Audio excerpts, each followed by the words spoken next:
This is a 2007 Mazda 3 with the 2.0 auto.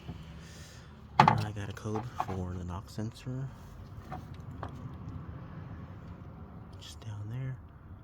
I was able to replace it by just removing the intake manifold bolts, removing this vacuum piece here, throttle body, and top airbox.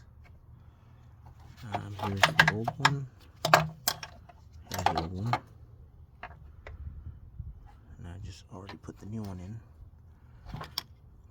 You can get to it with, let's see, with this. Just drop it in like this. You can get to it there, and then just put a little extension on the top to break it loose, like another socket with another extension on it as leverage. And that's it. Don't forget to put your intake manifold gaskets on.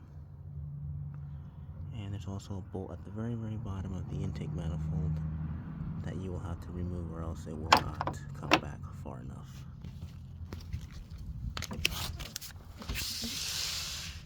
And that bolt is right there. There's an intake manifold plastic right there.